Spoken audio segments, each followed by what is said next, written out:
టాలీవుడ్ లో ఎన్నాళ్ళుగానో నలుగుతున్న percentage versus rental వివాదం తీవ్ర రూపం దాల్చింది. నిన్న Telugu film chamber of commerce లో తెలంగాణ ఎగ్జిబిటర్లు అత్యవసరంగా సమావేశమై నిర్మాతలపై తిరుగుబాటు ప్రకటించారు. ఇకపై రెంటల్ సిస్టమ్ కుదరదని, ఖచ్చితంగా పర్సెంటేజ్ విధానం ఇస్తేనే రామ్ చరణ్ పెద్దితో పాటు ఏ సినిమానైనా థియేటర్లలో ఆడిస్తామని, లేదంటే పర్సెంటేజ్లు ప్రదర్శనలు నిలిపివేస్తామని తేల్చి చెప్పారు.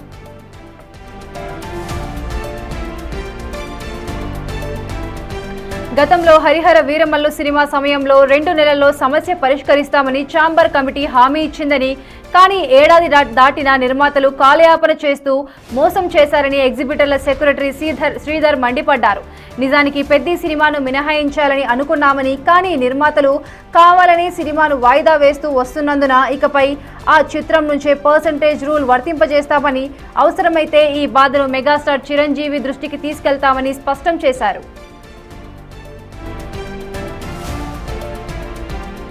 ఓటీటీల వల్ల ప్రేక్షకులు తగ్గి తెలంగాణలో 120 మంది థియేటర్ల ఓనర్లు దీన స్థితిలో ఉన్నారని, నిర్మాతలకు 14 రకాలుగా ఆదాయం వస్తుంటే తాము మాత్రం భారీ కరెంటు బిల్లులు, జీఎస్టీ భరించలేక మునిగిపోతున్నామని బాలగోవిందరాజ్ ఆవేదన వ్యక్తం చేశారు.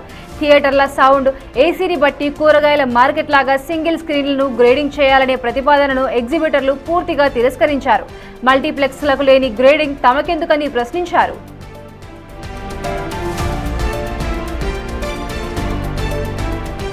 దేశమంతా పర్సెంటేజ్ సిస్టమ్ ఉంటే ఇక్కడ అద్దెలు రుద్దడం ఏంటని, పర్సెంటేజ్ ఇస్తేనే సినిమాలు ఆడతాయని, లేదంటే థియేటర్లు మూసుకోవడమేనని తెలంగాణ ఎగ్జిబిటర్స్ ప్రెసిడెంట్ విజయేందర్ రెడ్డి ఇండస్ట్రీకి అంతిమ హెచ్చరిక జారీ చేశారు.